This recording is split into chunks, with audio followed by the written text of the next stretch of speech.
लालबागचा राजा गणेश मंडळासह राज्य सरकारला आता नोटीस प्राप्त झाली आहे। मानवाधिकार आयोगाने ही जारी केली आहे नोटीस। व्हीव्हीआयपी साठी स्वतंत्र रांगेच्या मुद्द्यावर ही नोटीस पाठवण्यात आली आहे। सामान्यांच्या मूलभूत अधिकारांचं हनन होत आहे। लालबागच्या राजाच्या मंडपात व्हीव्हीआयपींसाठी केल्या जाणाऱ्या स्वतंत्र रांगेच्या मुद्द्यावर मानवाधिकार आयोगाने आता राज्य सरकारला नोटीस जारी करत आपली भूमिका स्पष्ट करण्याचे निर्देश दिले।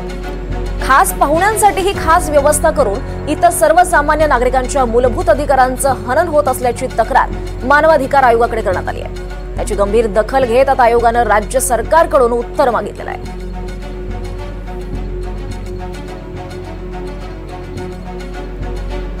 तर या संदर्भात अधिक माहिती घेऊयात आमचे प्रतिनिधी ऋतिक गणकवार यांच्याकडून।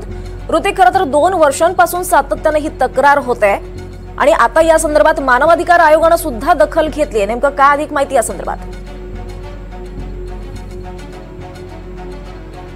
नक्कीच आपण बघतोय की गणेश उत्सव आणि मुंबईचे एक आगळं वेगळं नातं आहे। गणेश उत्सवामध्ये मुंबईमध्ये महाराष्ट्रातूनच नव्हे तर देशभरातून लोक येत असतात आणि यातच जो लालबागचा राजा गणेश उत्सव सार्वजनिक गणेश उत्सव मंडळ आहे ते सुप्रसिद्ध आहे। त्यामुळे या ठिकाणी मोठ्या प्रमाणात गर्दी उसळते। अनेक सेलिब्रिटी असतील किंवा साध्यातला साधा माणूस देखील या ठिकाणी दर्शनासाठी येत असतो। अशाचमुळे या ठिकाणी मोठी गर्दी होते। मात्र या ठिकाणी गर्दीमध्ये कुठेतरी भेदभाव होताना पाहायला मिळतो। जे सेलिब्रिटी आहेत, व्हीआयपीचे लोक आहेत, त्यांना एक स्वतंत्र रांग असते, त्यांना तात्काळ दर्शन होतं। मात्र जे सामान्य आहेत त्यांना अनेक वेळ दर्शनासाठी रांगेत उभं राहावं लागतं। हीच बाब पकडून ॲडव्होकेट आशिष राय यांनी या संदर्भामध्ये जवळपास 2 वर्षांपासून पाठपुरावा करायला सुरुवात केलेली आहे। सर्वप्रथम त्यांनी जे मुंबईचे तत्कालीन आयुक्त होते त्यांच्याशी संपर्क साधत या संदर्भात योग्य ती कारवाई करण्याचं विनंती केलेली होती। मात्र तत्कालीन आयुक्तांनी या संदर्भात योग्य तो पाठपुरावा केला नसल्याचं आशिष राय यांनी सांगितलं। त्यानंतर त्यांनी थेट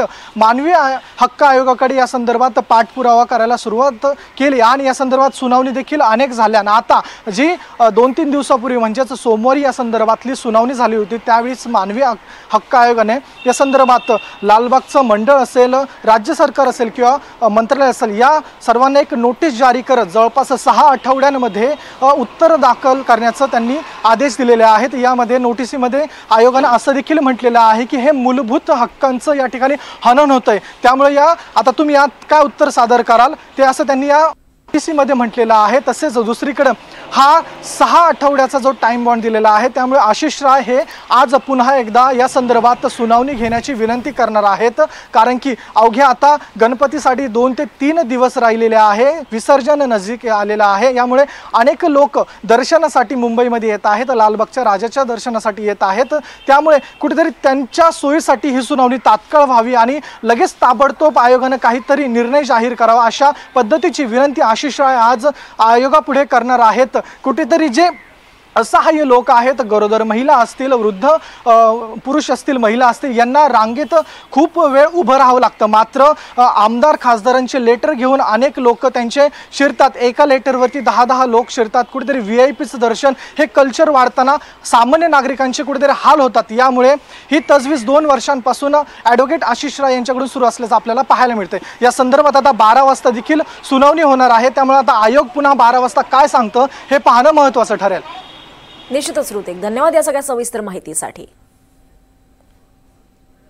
त्यामुळे पाहतोय राज्य सरकारला आता नोटीस पाठवण्यात आली। मानवाधिकार आयोगानं ही नोटीस जारी केली। लालबागचा राजा गणेश मंडळासह आता राज्य सरकारला नोटीस जारी केली आहे। लालबागचा राजाच्या मंडपात व्हीव्हीआयपींसाठी केल्या जाणाऱ्या स्वतंत्र रांगेच्या मुद्द्यावर मानवाधिकार आयोगानं ही नोटीस जारी केली आहे।